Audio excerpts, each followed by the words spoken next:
ये इस बात का संकेत है कि आने वाला भविष्य उज्जवल है। और पायलट साहब किसानों की आवाज है, किसानों के लिए पायलट साहब हमेशा से संघर्षशील है। पिछली दफा जब प्रदेश के अंदर कांग्रेस के मात्र 21 विधायक जीते थे, उस समय प्रदेश में कांग्रेस की स्थिति क्या थी? हमारे हाईकमान ने प्रदेश की कमान पायलट साहब को सौंपी।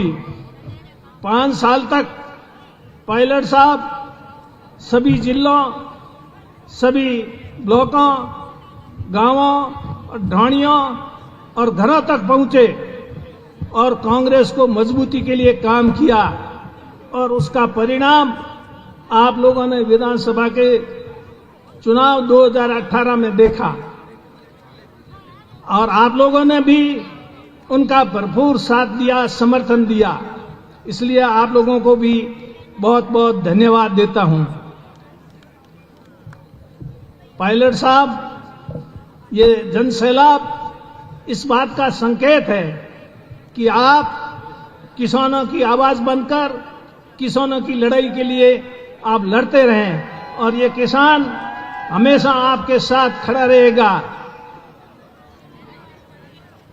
मुझे याद है जिस समय 77 में कांग्रेस देश से सत्ता से हट गई थी, उस समय इंदिरा जी निकल पड़ी थी और इंदिरा जी के स्वागत में जिस प्रकार का हुजूम उमड़ा था, उससे स्पष्ट हो गया था कि 80 के चुनाव में फिर वापस कांग्रेस सत्ता में आएगी और इंदिरा जी के नेतृत्व में फिर कांग्रेस वापस सत्ता में आई।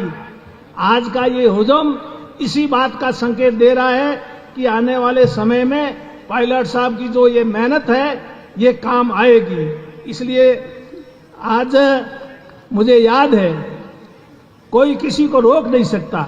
जब जनता तय कर लेती है तो उसको हम लोग रोक नहीं सकते, नेता लोग रोक नहीं सकते और जनता ने तय कर लिया है।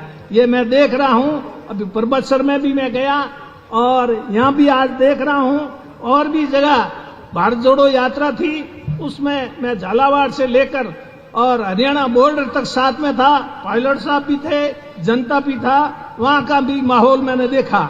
मैं कोई नया आदमी आज का नहीं हूं। 77 के अंदर जब इंदिरा जी हार गई थी, उसको जेलों में डाला था, उस समय मैं भी जेल में गया था इंदिरा जी की गिरफ्तारी के विरोध में। तो इसलिए लंबा मैंने समय देखा है और लोगों को चेहरों से पता लग जाता है कि लोग क्या चाहते हैं इस देश में। मुझे याद है 77 की घटना, समय नहीं उन सारी घटनाओं का यहाँ जिक्र करूं, लेकिन ये निश्चित है कि आज के इस मीटिंग किसान सम्मेलन के माहौल में यहाँ 36 ही कौम के लोग हैं, किसी एक कौम के लोग नहीं है। तो भारतीय जनता पार्टी लोगों को बांटकर हिंदू धर्म जाति के बीच में, क्षेत्र के बीच में बांट करके शासन करना चाहती है। लोग आपस में जातियों को आपस में बांट देते हैं, जाटों को राजपूतों में बांट देते हैं, जबकि हम सब किसान हैं। खेत में काम करने वाले की एक ही जाति होती है, किसान। और किसान संगठित होगा तो किसान की जो पीड़ा है उसका समाधान होगा। आज इस समय किसान की स्थिति क्या है, बिजली की क्या स्थिति, बिजली के क्या हालात, किसानों के फोन आते हैं, कोई जवाब नहीं हमारे पास और बिजली उनको मिल नहीं रही है। फसल की उन्होंने बुआई कर दी। इस बात को मैंने पहले भी परबतसर में मीटिंग में भी उठाया था मामला और चिंतन शिविर हुआ। उस चिंतन शिविर में इस मुद्दे को मैंने प्रमुखता से उठाया है। किसानों की कोई भी बात होगी तो उसको हम लोग प्रमुखता से उठाएंगे, चाहे उसका हमें कोई भी कीमत चुकानी पड़े तो हम चुकाने के लिए तैयार हैं। लेकिन किसानों के हित की बात को उठाना हम बंद नहीं करेंगे। ऐसा ही पायलट साहब किसानों के हित की बात है, वो उठाने में पीछे हटने वाले नहीं हैं। मुझे याद है, अभी मैं कह रहा था, एक बार बाड़मेर में हमारा किसान बोर्डिंग में सम्मेलन था, लोकसभा का चुनाव था। कर्नल साहब सोनाराम जी भी उम्मीदवार थे और सामने हरीश जी उम्मीदवार थे। तो लोग आए तो वहां पर जब कर्नल साहब आए तो सारे लोग कर्नल साहब को उठा लिया कंधों पर, और हरीश जी आए तो कोई उस तरफ देखा भी नहीं, और कर्नल साहब भारी वोटों से जीत गए और हरीश जी का पता ही नहीं लगा। हम तो हरीश जी के साथ थे, कर्नल साहब के साथ नहीं थे, कांग्रेस पार्टी के नाते। पर मतलब मेरे कहने का, जनता जब तय कर लेती है तो हिमाराम भी कुछ नहीं कर सकता और भी कोई कुछ नहीं कर सकता। इसलिए जनता ने जो तय किया है वो सही तय किया है, और हम लोग भी आपके साथ हैं। जो आप तय करेंगे उसमें हम आपके साथ खड़े रहेंगे। मुझे उम्मीद है कि पायलट साहब के नेतृत्व में आने वाला भविष्य उज्जवल होगा, कांग्रेस की फिर से सरकार बनेगी। आप लोग मजबूती के साथ पायलट साहब का साथ दें, हम भी साथ में हैं। यही बात कहने तो और बातें हैं और भी बोलना है। खास करके आप लोग पायलट साहब को सुनने के लिए आए, हमें सुनने के लिए नहीं आए। इतने तादाद में आज लोग आप इकट्ठे हुए हैं।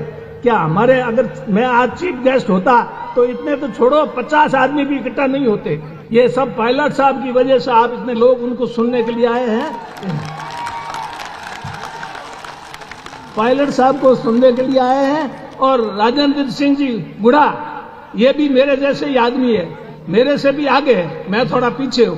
ये तो बात कहने में कहीं डरते ही नहीं है। मैं तो फिर भी कभी कभी गुलाटी मार लेता हूं, पर ये कभी पीछे हटते नहीं है। इसलिए मैं धन्यवाद देता हूं कि इन्होंने अपना नफा नुकसान नहीं देखते हुए किसानों के हित के लिए ये संघर्ष शुरू किया है, और यह संघर्ष कामयाब होगा ऐसी मैं उम्मीद करके चलता हूं। समय की कमी है, पायलट साहब भी बोलेंगे, इसलिए मैं आप लोगों से ये अपील करूंगा, आप मजबूती से पायलट साहब के हाथ मजबूत करें, जिससे कि हम अगले विधानसभा के चुनाव